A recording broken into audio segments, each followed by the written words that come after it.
Welcome back, GED scholars, to another Reasoning Through Language Arts exam lesson. And this lesson is going to be finishing up our series that we have on writing effective sentences. So we've already covered word usage. We talked about homonyms, nouns, pronouns in a separate video. And then in another video, we talked about noun-verb agreements. We also covered sentence structure, where we talked about the simple sentence, the compound sentence, and the complex sentence, how to write those types of sentences, how to edit them as well. For this video, we're going to talk about transition words and phrases, capitalization, punctuation, and the use of the apostrophe.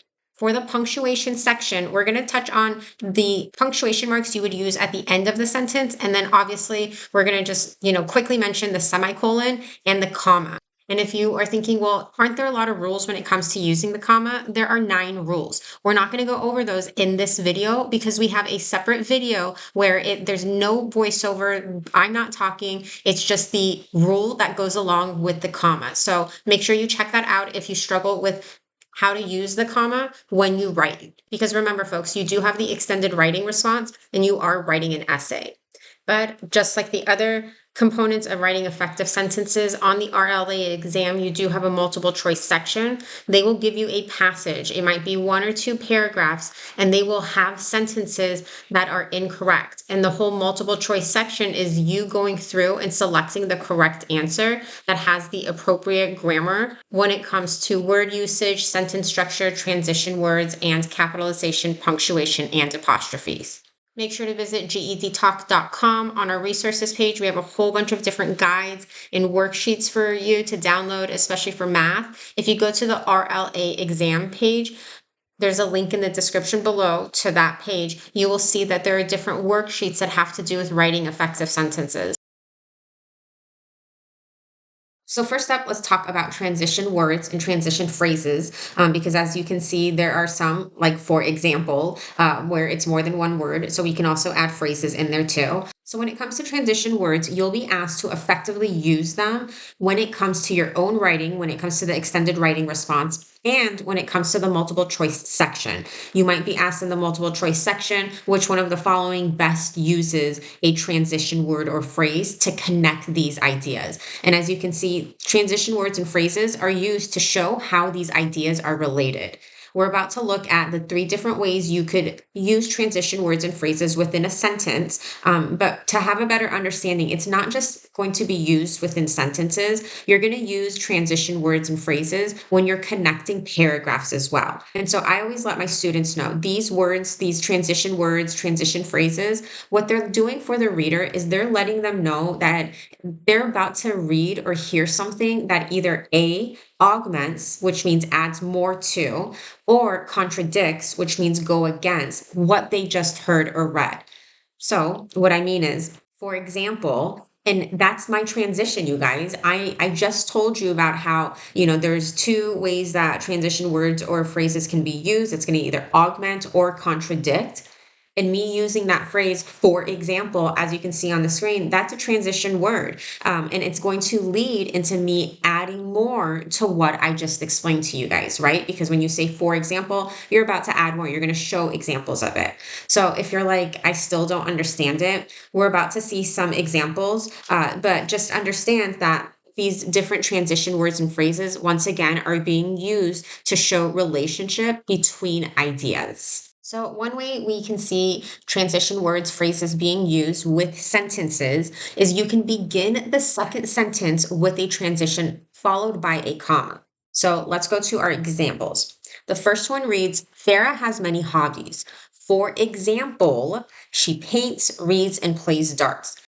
For example is our transition word. So remember what I talked about, the transition words and phrases, they're connecting ideas. It's either going to augment, which means add more to it, or contradict, which means go against it. When we see this transition word, for example, is it adding to the sentence before it, or is it contradicting it? Is it going against it? Well, it's adding to it because the first part reads, Farah has many hobbies. Well, that's kind of vague. We don't know. I can think of a whole bunch of hobbies that aren't painting or reading or playing darts. And so when we see this, for example, it's giving more information to help us, the reader, better understand the sentence before it. For example, is going to be one of those transition words and phrases that is going to augment what we just read. So in this example that we just read, it's augmenting. So let's read the second sentence. The student didn't study for the exams. However, he was able to pass them. So when we use however as the transitional word, what it's doing is it's going to contradict the idea that just came before. It's showing contrasting ideas. Well, in this first sentence, it's talking about how he didn't study. And because we know when you don't study, you're not going to pass exams. What we read next is he was able to pass them. In order to transition your reader to know that, hey, the next bit of information you're about to read is going against what you just read, we're going to use a transitional word like however. Because, folks, it starts off, however, and the rest of that sentence is letting us know that the opposite happened than what we would have expected. Because we know you don't study, you're most likely not going to pass the exam. By introducing, however, the reader knows, okay, what I'm about to read is going to contradict what I just read. Next up, you could use transition words and phrases when you combine two sentences into one using a semicolon, and this is the use of the semicolon, and you're going to end up following the transition word with a comma, just like we just saw with that first method of using it when you start a sentence with a transitional word or phrase followed with a comma. Same concept here as well. So as you can see, we're about to discuss the semicolon. Well, folks, this semicolon right over here is letting the reader know that the two sentences are related. The ideas are related, even if, as you can see in the second example right here, it's the same example. Even though we're using the transition word however, when you use a semicolon, it's telling the reader these two sentences go together. So an example of sentences that aren't closely related and should not get the semicolon would be if I had the sentence, I like to read books. And I'm like, okay, let me put a semicolon. And then I write, it is hot in Phoenix. Okay. Are these two related? Absolutely not. What does me liking to read books and the fact that it's hot in Phoenix have to do with each other? Nothing. Therefore, I would not use a semicolon. I would need to end this first sentence with a period, and then the second one, I need to capitalize that I and then have it as its own sentence. So that's an example of when you wouldn't use a semicolon because the two sentences aren't closely related. Another way to use transition words within a sentence is to actually plant or put that transition within the second sentence, but set it off with commas. So as you can see with the example, it says Farah has many hobbies, and it starts listing the hobbies, right? She paints, and then all of a sudden there is that transition.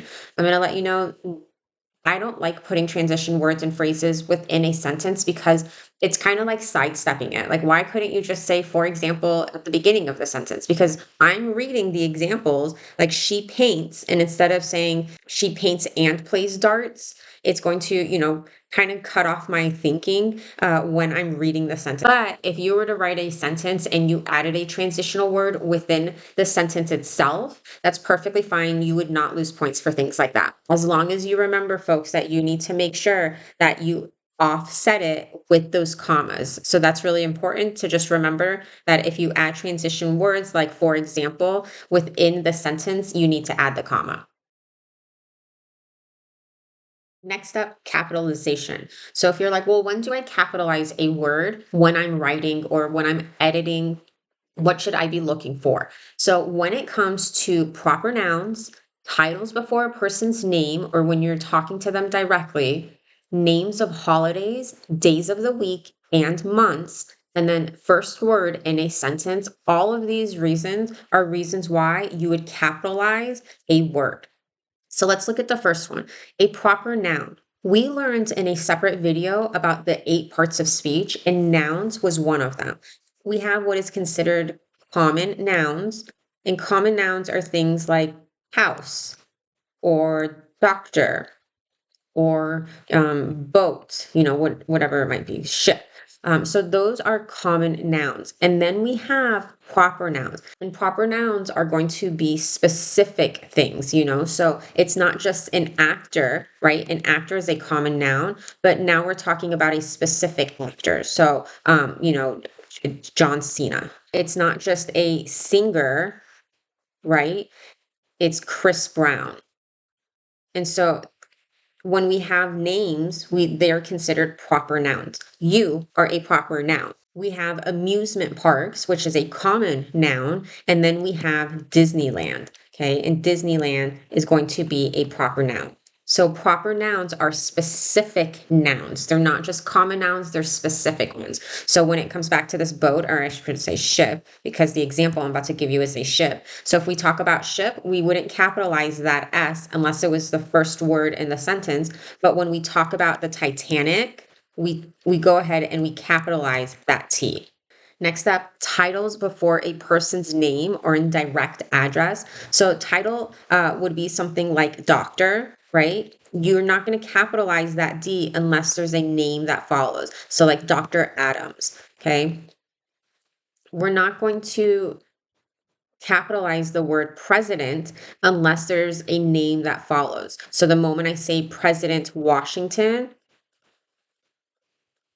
I need to make sure that that key is capitalized. Next up, names of holidays, days of the week, and months. And so holidays, think like Thanksgiving, Christmas, Halloween, Memorial Day. Those are all going to be capitalized. Same thing with the days of the week. And all 12 months are also capitalized. And then, like I said, the first word in a sentence will be capitalized. And so it's important to make sure when you start that first word, unless it's coming after that semicolon that we just talked about, you're going to capitalize it. Because if you're bringing two sentences together with the semicolon, the second sentence is still connected to the first one. So that first letter in that word will not be capitalized. So I just want to make sure you pay attention to that. Sometimes students think that the second sentence is going to be capitalized, but no, because it's being connected with that semicolon. Therefore, you're not going to capitalize that first word. Obviously, what you do not capitalize are common nouns, right? A boat is a boat. There's no reason to capitalize it unless it's the first word in the sentence. Names of seasons. And I know some people are like, no way. Are you serious? I thought names of seasons are always capitalized. Some of you are like, what is the name of a season? So they're talking about things like summer, spring, winter, fall. Some people like to call it autumn. So the names of the seasons are not capitalized, folks.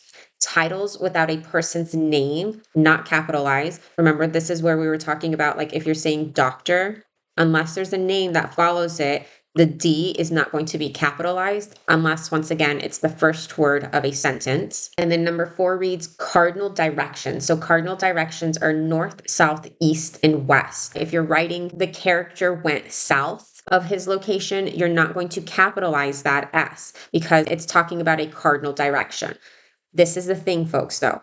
The South, when I say it like that too, hopefully you understood, I'm talking about a region. If I was talking about a region, then you do capitalize it. Once again, if the sentence read, he traveled south of his location, period, this south is not capitalized. Versus if I say he is from the South, then I am going to capitalize that S because I'm talking about a cultural region. And so when we talk about this, the concept of, well, cardinal directions don't get capitalized, you're absolutely right, they don't. But when you're referring to it as a cultural region, then by all means, go ahead and capitalize that. We're going to talk about the apostrophe, and the apostrophe is the comma that hangs out at the top. And there are 2 reasons you use the apostrophe. The first one is to show possession or ownership. and the second one is to create contractions. So first, let's look at possessives to show ownership. So when you use the apostrophe to show ownership, you use it with nouns and pronouns. You do not use it with verbs. You don't use it with adjectives, nothing else other than nouns and pronouns. And even when you're using them with pronouns, you can't use them with possessive pronouns. And we can remember from our other video where we talked about pronouns, possessive pronouns are words like his or her. So we don't use the apostrophe with possessive pronouns because, well, folks, the word itself is showing possession. His book, her car. So therefore, not with these, but you can use them with pronouns, and we'll see in a moment how we use it. The other reason we use the apostrophe is when it comes to contractions. So contractions are when we put two words together and we take out a couple of letters, maybe even just one letter, and we stick the apostrophe there. And we know contractions because we use it when we speak more than we use it when we write. So words like don't, right? This is a contraction of do not. Won't is a contraction of will not. So we know these. It's something we use when we speak, but when it comes to writing, you want to try to stay away from contractions and instead write out both of those words that you are putting together. But we'll look at examples in a moment.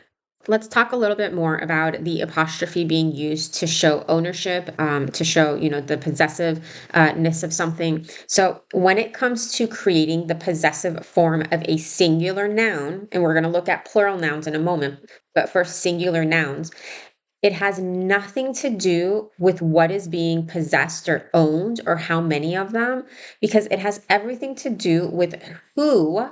Remember, you use the apostrophe with a noun, right? With who possesses the object or the thing. Okay, so it all depends on the noun. It has nothing to do with how many things that they own, where they own it. It has to do with that noun, who owns it. So we're thinking, okay, singular nouns, which means there's only one person or one thing that has ownership of it. So we have our example. We have Mary's cars are at the mechanic shop. And then we have the second one, which is the correct one, as you can see. Mary's cars are at the mechanic shop.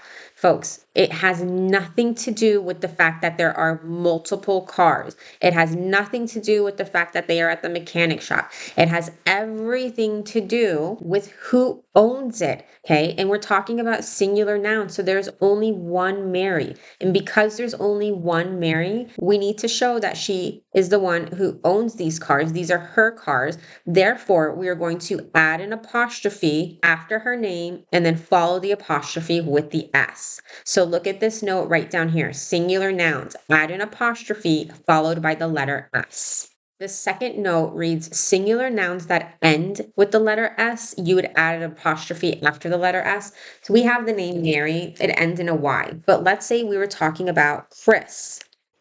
We would say Chris's cars, right? Whatever it might be. Chris ends with the letter S, so we just put that apostrophe there. We're not going to add the S after it. If you're like, well, why can't I do Chris apostrophe S? You can. This is not incorrect, folks. It's just known that within American English grammar, it's acceptable that when your noun, whether it's a proper noun or a common noun, ends with an S, you can just add the apostrophe and not follow it with another S. And so don't think that just because we're using proper nouns that this rule isn't true if it was a common noun. Absolutely, it would still be true if it's a common noun. It has nothing to do with what is being possessed or owned, how many of them that they have. It has everything to do with who has that ownership. For example, we could say the dog's toys were outside. Okay, I'm using a common noun, dog. What does the dog own? The dog owns these toys. That's why we have the comma followed by the S to show that ownership. So that's how we're going to create the possessive form of a singular noun. Let's look at some examples. So we're looking at singular nouns, folks. Okay, so you got to keep that in your mind. It's a singular noun. The first one reads, the doctor's colleagues were very impressed with his research. If you're like, well, how do I know it's only one doctor? I just told you we're talking about singular nouns. But if I hadn't told you we're talking about singular nouns, what would let you know that this is only one doctor is the pronoun at the end that is being used. His is a possessive pronoun. It is a singular possessive pronoun. So that way we know, okay, well, it's referring to doctor. So this is only one doctor. So it reads the doctor's colleagues. Okay. If I need to make this a possessive word for doctors, what would I do? I'm going to add the apostrophe, right? And I'm going to add it in between the R and the S. It's going to come after the R and before the S. This shows the reader that the colleagues are the doctor's colleagues. And once again, we know for a fact that this noun doctor is singular because the pronoun being used over here, his, is also singular. Let's look at the second example. After learning about the accident, Chris's mother was upset. Okay, well, where are we showing possession or ownership? Okay, down here at the end of that sentence. Whose mother? Chris's mother. And what did we just talk about? That if the noun ends in an S, how do we show ownership? We're just going to add the apostrophe after that S, and we don't need to worry about adding another S that follows. Let's look at the next example, which introduces, as you can see right here, an irregular plural noun. And we're going to talk about that in a second. So the sentence reads, the woman's wallet was left in the women's restroom. So first, let's go to the front. Whose wallet? Who does this belong to? It belongs to the woman's. This is singular, right? So if I want to show ownership with a singular noun, where do I need an apostrophe?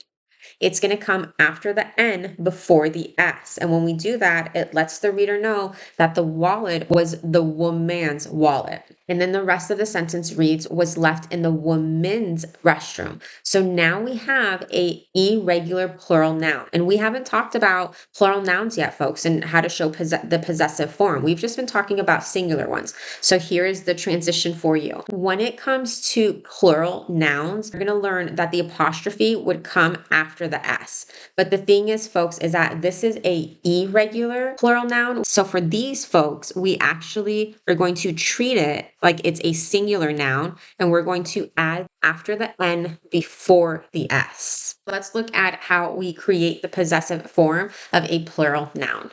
So when it comes to creating the possessive form of a plural noun, remember we just looked at singular noun. Once again, it has nothing to do with what is being possessed or how many of it is being owned or possessed. It has everything to do with who is owning it, who is possessing that object or that thing. Because now we are going to see plural nouns. So there's going to be a number of people or things that are going to own whatever it is. So let's look at the examples. So the example reads, the workers' cars are at the mechanic shop. And we're talking about plural nouns. So when it says workers, there's more than one worker. So the way we're going to show the possessive form of this plural noun is we're going to add the apostrophe after that S that made it plural, right? Because singular is going to be worker. How do I make worker plural? I add an S. Well, how do I show ownership? How do I make this the possessive form? I just follow that S with an apostrophe.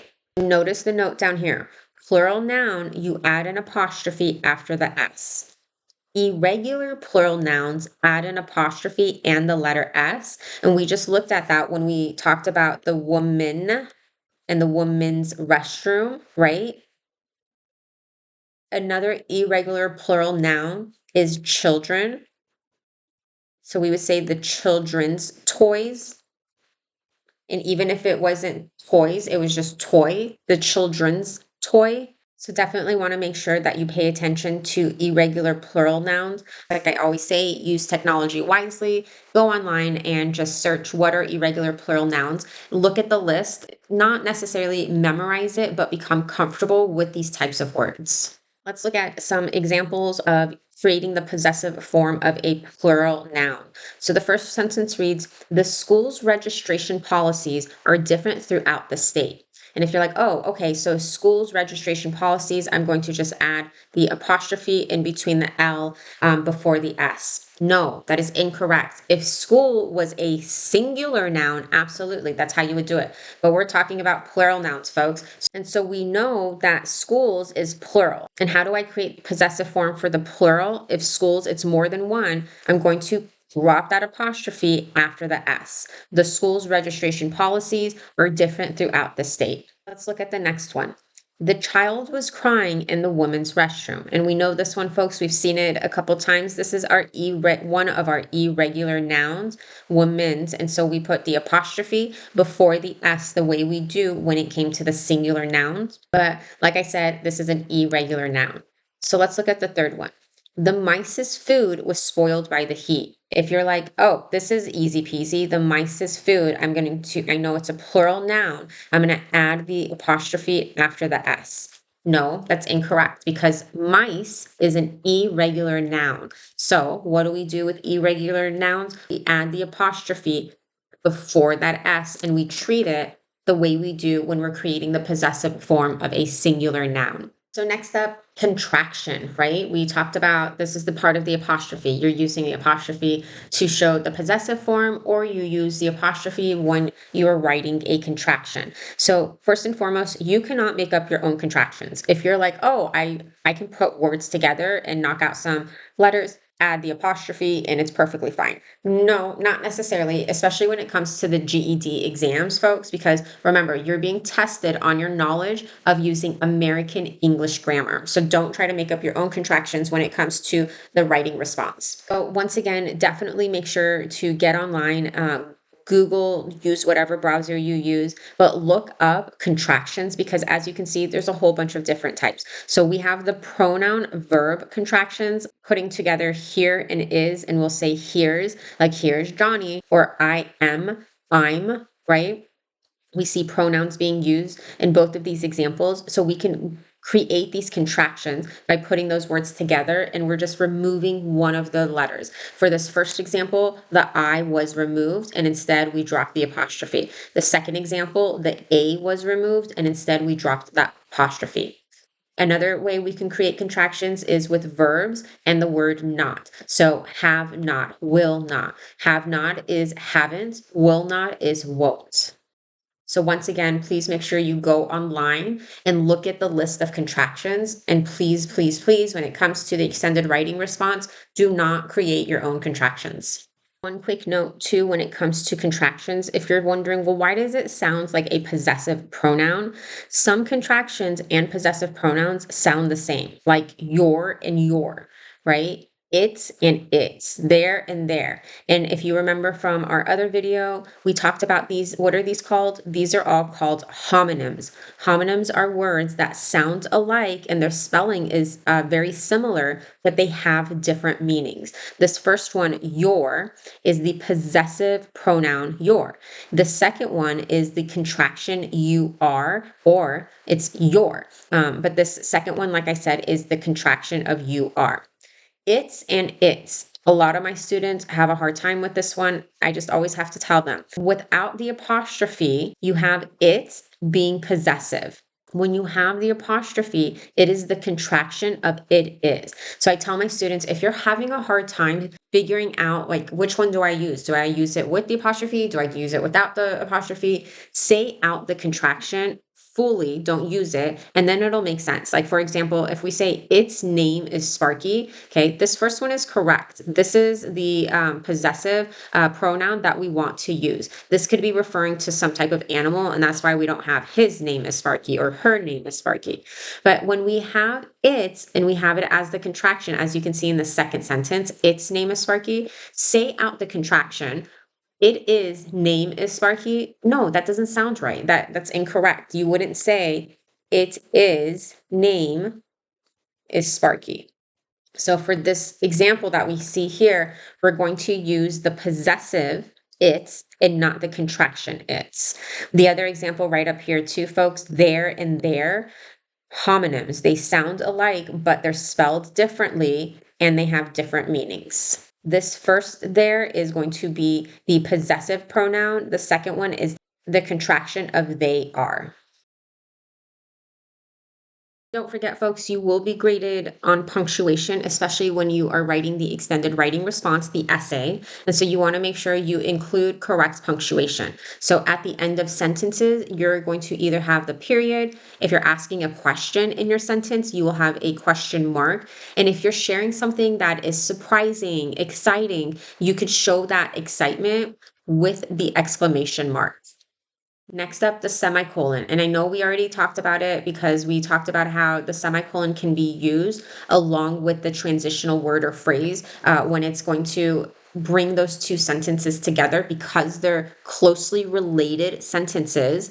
Then yes, you could use that semicolon, but you do not use the semicolon when there are two sentences and they have nothing to do with one another. So that's the most important thing to remember about using the semicolon is that you're joining two sentences that are closely related.